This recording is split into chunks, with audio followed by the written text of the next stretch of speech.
नमस्कार, बुलेटिनमध्ये मी तेजल नागरे तुम्हा सर्वांचं स्वागत करते। बुलेटिनच्या सुरुवातीला पाहूया टॉप 10 हेडलाइन्स। नितेश राणेंचं सिंधुदुर्गात जोरदार स्वागत, जेसीबीतून पुष्पवृष्टी, तर रायगडमध्ये भरत गोगावलेंसाठी शिवसैनिकांचा जल्लोष।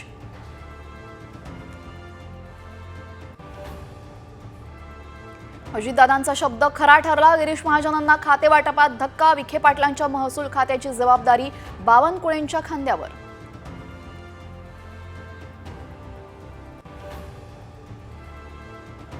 भुजबळांचं खातं भाजपा नेत्याकडे, विखे आणि धनंजय मुंडेंनी महत्त्वाची खाती गमावली, मंत्रिमंडळामध्ये उलटफेर।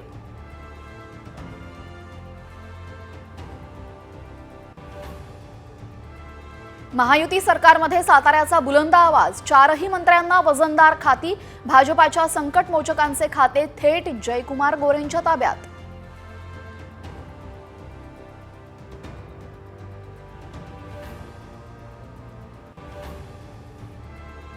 उपमुख्यमंत्री अजितदादा पवार बारामती दौऱ्यावर, सकाळपासूनच विविध विकास कामांची पाहणी।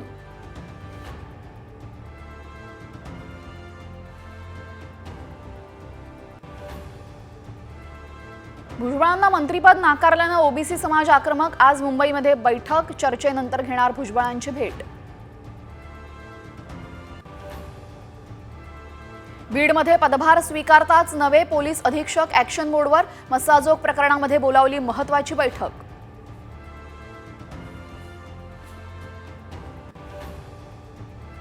खासदार विशाल पाटलांचं अलमट्टीच्या उंचीबाबत जल आयोगाला पत्र, तर कर्नाटकच्या मुख्यमंत्री आणि उपमुख्यमंत्र्यांचीही घेणार भेट। पुण्यात गाड्यांच्या तोडफोडीचं सत्र सुरूच, वारजे परिसरामध्ये 8 ते 10 गाड्यांची तोडफोड, पोलिसांचा गुन्हेगारांवर वचक राहिलाय की नाही, नागरिकांचा संतप्त सवाल।